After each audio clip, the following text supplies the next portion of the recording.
بسم اللہ الرحمن الرحیم۔ محترم اور معزز ناظرین کرام، السلام علیکم ورحمۃ اللہ وبرکاتہ۔ ناظرین، آج آپ کے سامنے خلا کے مسائل کے بارے میں چند باتیں شیئر کروں گا۔ خلا کے لغوی معنی اتار دینے کے ہیں۔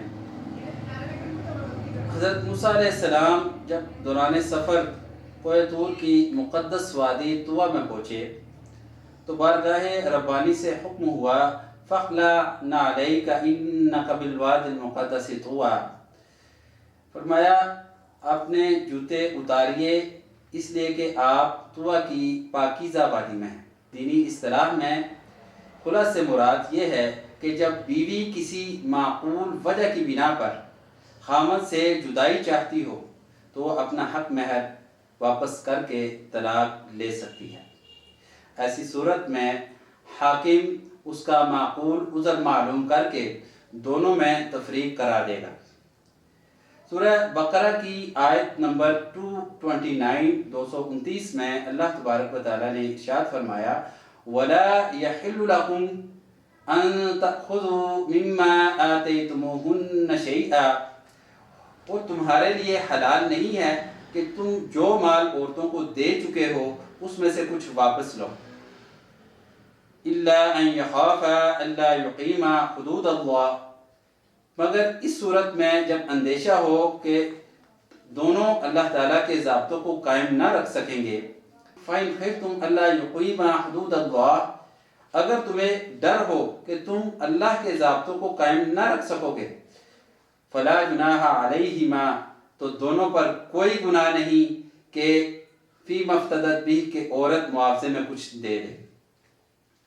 اس آیت کا خلاصہ یہ ہے کہ میاں بیوی کے درمیان جب ایسی بیزاری پائی جائے کہ ان کا یکجا رہنا ممکن نہ ہو تو پھر عورت کچھ مال دے کر طلاق حاصل کر سکتی ہے۔ شریعت کی اصطلاح میں اسے خلا کہتے ہیں۔ اگر اس معاملے میں مرد اور عورت کے درمیان گھر ہی میں فیصلہ ہو جائے تو جو کچھ طے ہوا ہو اس پر عمل کیا جائے۔ اگر یہ معاملہ عدالت تک پہنچ جائے تو عدالت اس امر کی تحقیق کرے گی کہ آیا فی الواقعہ یہ عورت اس مرد سے اس حد تک متنفر ہو چکی ہے کہ اس کا اس کے ساتھ نباہ نہیں ہو سکتا۔ نبی صلی اللہ علیہ وسلم نے ارشاد فرمایا کہ حضرت ثابت بن قیس کی بیوی نبی صلی اللہ علیہ وسلم کی خدمت میں عرض پرواز ہوئی کہ میں اپنے شوہر میں کوئی شرعی اور اخلاقی عیب نہیں دیکھتی، البتہ مجھے اس کی صورت سخت ناپسند ہے۔ جب وہ میرے سامنے آتا ہے تو میرا دل چاہتا ہے کہ اگر خدا کا خوف مانے نہ ہو تو میں اس کے منہ پر تھوک دوں۔ نبی صلی اللہ علیہ وسلم نے ارشاد فرمایا، کیا تو اپنے مہر میں لیا ہوا باغ واپس کر دے گی؟ اس نے اس بات میں جواب دیا تو حضور صلی اللہ علیہ وسلم نے اس کے خامد کو بلایا اور حکم دیا، باغ واپس لے لو اور اسے طلاق دے دو۔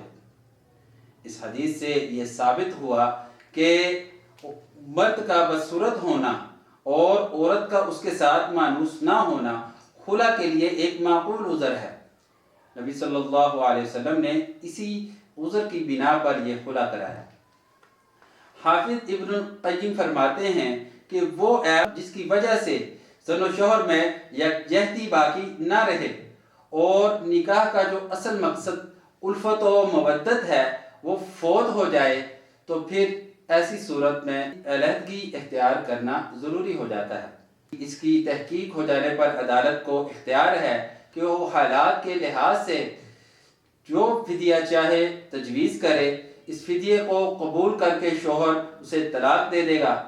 بالعموم فقہا نے اس بات کو پسند نہیں کیا ہے کہ جو طلاق واقع ہوتی ہے وہ رجعی نہیں ہے بلکہ بائنہ ہوتی ہے، چونکہ عورت نے معاوضہ دے کر اسے خریدا ہے، اس لیے شوہر اس بات کا مجاز نہیں رہتا کہ وہ اس طلاق سے رجوع کرے۔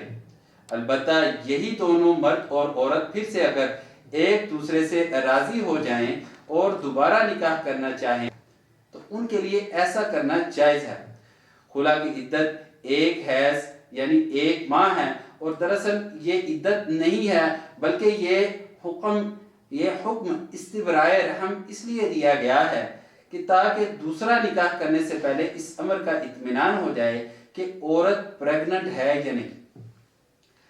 پھر اسی طرح اگر کسی عورت کا خامند حقوق زوجیت ادا کرنے کی صلاحیت نہ رکھتا ہو، ایسی صورت میں عورت عدالت کی طرف رجوع کرے گی اور جج صورتحال کا جائزہ لے کر مرد کو 1 سال کی مزید مہلت دے گا تاکہ وہ اپنا علاج معالجہ کرا سکے۔ اس میں کامیابی مل جاتی ہے اسے تو خیر، ورنہ ناکامی کی صورت میں جج دونوں میں تفریق کرا دے گا۔